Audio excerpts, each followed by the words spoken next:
After my best friend framed me and let everyone think I was a thief, I lost everything: my job, my friends, even my own family's trust. But months later, the truth came out, and watching karma destroy her life was the sweetest justice I've ever seen. Up until a few months ago, I believed loyalty was everything. I trusted people so deeply that I thought betrayal was something that only happened in movies.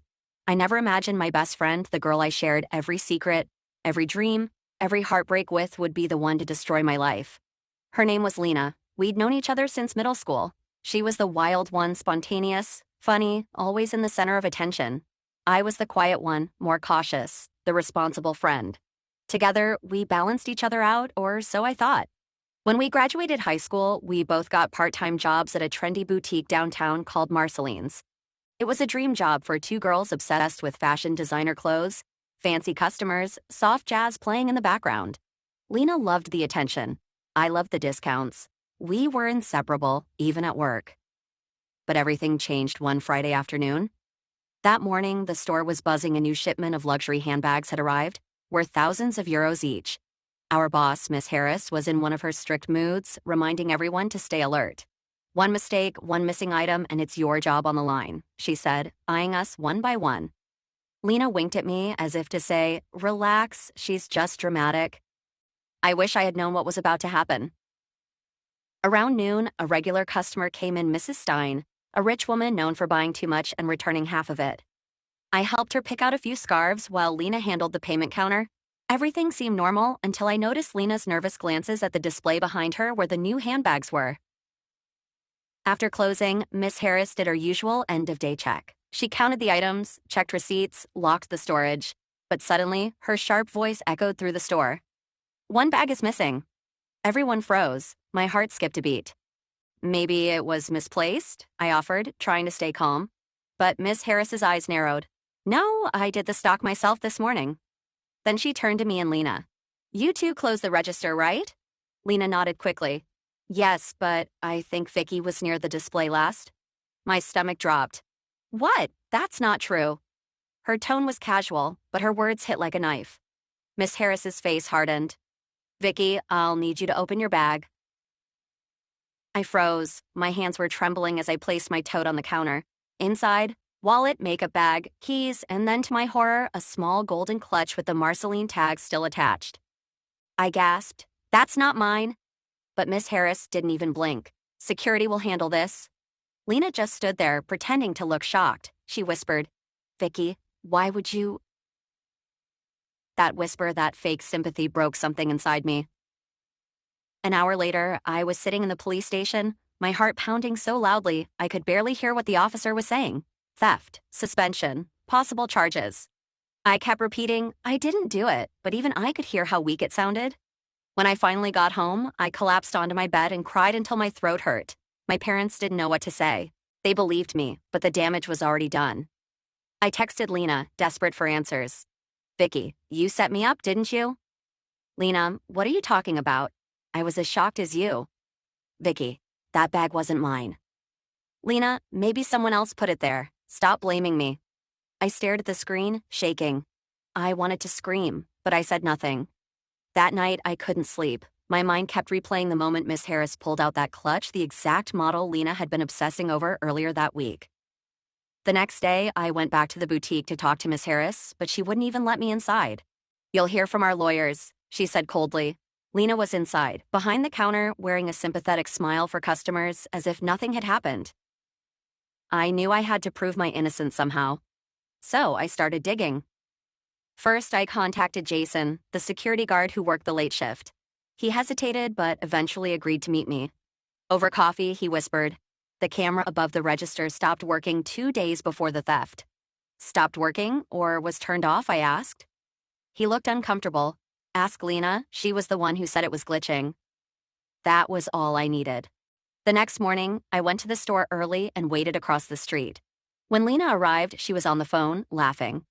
I zoomed in with my camera and caught a glimpse of her handbag, the same golden clutch, identical to the stolen one. My heart pounded. She was bold enough to wear it in public. I followed her discreetly into a cafe. She ordered a latte and sat near the window. I waited until she left, then went to her table and asked the barista, "Excuse me, did that girl forget anything?" He pointed to a receipt she'd left under her cup, a printed transaction for an online resale platform. Item, golden designer clutch. Amount, 780 euros. My pulse raced. I took a photo immediately. That evening, I went to Miss Harris's apartment with the evidence. She didn't want to see me, but when I showed her the photo of Lena's sale receipt, her eyes widened. I told her everything: the camera issue, the fake sympathy, the timing. She frowned. If what you're saying is true, then she not only stole from the store but framed you to cover her tracks. Exactly. 2 days later, I received a call from the police. Miss Novak, we've reviewed new information regarding your case. Could you come in tomorrow? My hands shook. This was it. When I arrived, they showed me footage from a nearby cafe camera, Lena holding the golden clutch, clearly before the item was reported missing. They arrested her that afternoon. You'd think I'd feel triumphant, but I didn't. When I saw her being escorted out of the boutique, I didn't feel revenge, I felt grief. We had shared years together, laughter, birthdays, dreams, and yet she had chosen greed over friendship. Later that night, she texted me from an unknown number. Lena, you ruined my life. Me, no, Lena, you ruined ours. Then I blocked her. The aftermath wasn't easy. The boutique offered me my job back, but I declined. Too many ghosts in that place. Instead, I used the small compensation money they gave me for wrongful suspension to start something new. I'd always dreamed of designing my own clothing line, small, authentic, honest. So I rented a tiny space, bought secondhand equipment, and began sewing again. It wasn't glamorous. Some days I doubted everything. But every time I felt weak, I remembered that girl I used to be, the one who said nothing while others took advantage of her. She was gone now. A year later, my small brand, Novak Company, began to grow online. Influencers started noticing. Orders came in from all over Germany. One afternoon, I received a message from a woman saying, "Your story inspired me to leave a toxic friend who was using me. Thank you." That's when I realized maybe all the pain had a purpose. Weeks later, while scrolling through social media, I stumbled upon a news post. Lena had been released early for good behavior. Her photo showed her looking thinner, pale, lost. For a moment, I felt that familiar ache in my chest, the echo of who we used to be. Then I whispered to myself, I forgive you. Not because she deserved it, but because I deserved peace. Months passed, and my business continued to grow. Miss Harris even became one of my first investors after seeing what I built from nothing. She said, "You've got a good heart, Vicky. Don't let anyone take that from you." I smiled. Because she was right, they had taken my trust, but not my heart. Now, every morning when I open my workshop and smell the fabric, I remember the girl who once cried on her bed, thinking her life was over. She didn't lose that day. She just started over. I didn't sleep that night.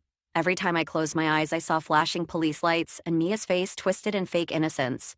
My phone buzzed nonstop with messages, people from school asking if the rumors were true. My boss apologizing, but saying I couldn't come back until things were cleared up. Even my aunt texted, "Sweetheart, I don't know what's going on, but stay strong." But the message that truly broke me came from someone I least expected, Mia herself. "You should have just trusted me, Vicky. You brought this on yourself." It was like she wanted me to know she'd won. I sat there shaking, my fingers hovering over the screen, wanting to scream at her, but I didn't. I deleted the message and turned off my phone. For 2 days, I hid from the world. My mom tried to comfort me, but her eyes said what her mouth didn't. She wasn't sure if she could believe me either. Then, on the 3rd day, something changed. My younger brother, Daniel, burst into my room. "Vicky, you need to see this." He was holding his phone, showing a post from a local gossip page. The caption read, "What? Mysterious shopping mall theft. Police still searching for the real culprit. Security footage under review." And then the line that made my heart stop. Unconfirmed sources say a woman matching Mia Carter's description was seen near the store later that night. Daniel grinned. "Maybe this means they'll clear your name." Hope something I hadn't felt in days flickered inside me. I grabbed my laptop and started digging. If Mia really was there, there had to be proof. I searched through every local forum, every post, every security camera leak I could find. Finally, buried in a thread, I found it. A blurry clip of someone in a hoodie with the same distinct red streak in her hair that Mia had dyed the week before. It wasn't perfect proof, but it was enough to raise suspicion. I printed everything, the screenshots, timestamps, even her old text messages to me about getting even when I got promoted at work, and she didn't. Then I went straight to the police. The officer I'd spoken to before, Detective Harris, looked skeptical at first, but when he saw the clip, his expression changed. Miss Taylor, if what you're saying is true, this could change the case entirely. He took my folder and said they'd investigate. For the first time in weeks, I felt like I could breathe. 2 days later, I got a call. Victoria, this is Detective Harris. We've reviewed new footage. It appears you were telling the truth. My knees nearly gave out. Apparently, additional security footage, this time from a nearby parking lot, caught Mia transferring several bags into her trunk around the same time as the theft. They even traced the serial numbers from one of the stolen gift cards to her online purchases. I wasn't just innocent, she was guilty. They arrested Mia that same evening. When they told me she'd confessed to borrowing my name because she was jealous, I couldn't believe it. I'd shared everything with her, my secrets, my dreams, my struggles. She'd been there when my dad died. She knew how fragile trust was for me. Yet she'd burned it like it meant nothing. A week later, she requested to see me. Against my better judgment, I agreed. They brought her into the visitation room, handcuffed, eyes swollen but still somehow defiant. "Why, Mia?" I whispered. She looked up, her voice shaking. "You always had everything. The job, the friends, your family actually loved you. I just wanted people to notice me for once." Tears filled my eyes. "You ruined my life because you were jealous of how people saw me. I would have helped you, Mia. I always did." She bit her lip and looked away. I didn't think they'd believe me.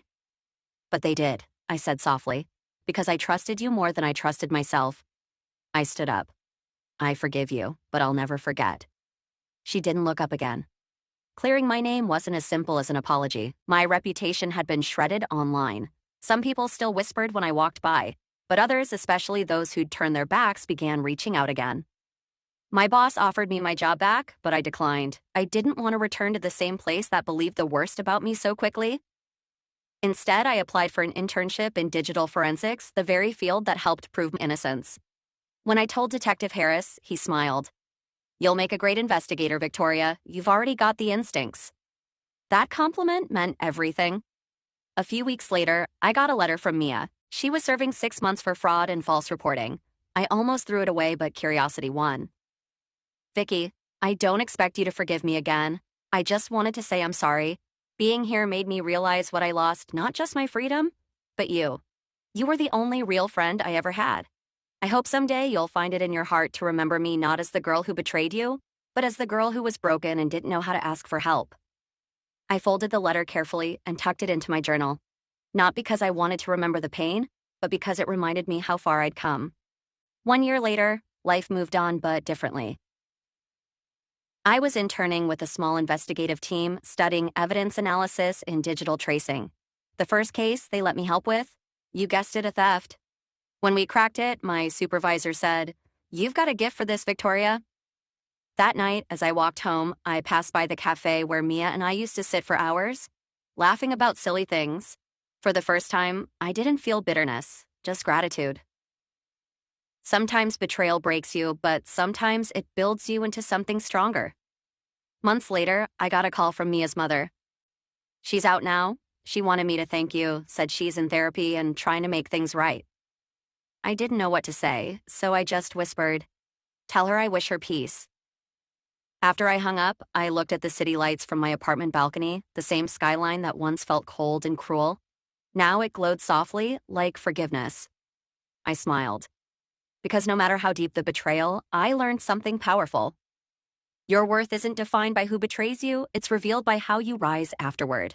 And rise I did. She's out now. She wanted me to thank you, said she's in therapy and trying to make things right. I didn't know what to say, so I just whispered, "Tell her I wish her peace." After I hung up, I looked at the city lights from my apartment balcony, the same skyline that once felt cold and cruel. Now it glowed softly, like forgiveness. I smiled. Because no matter how deep the betrayal, I learned something powerful. Your worth isn't defined by who betrays you, it's revealed by how you rise afterward. And rise I did.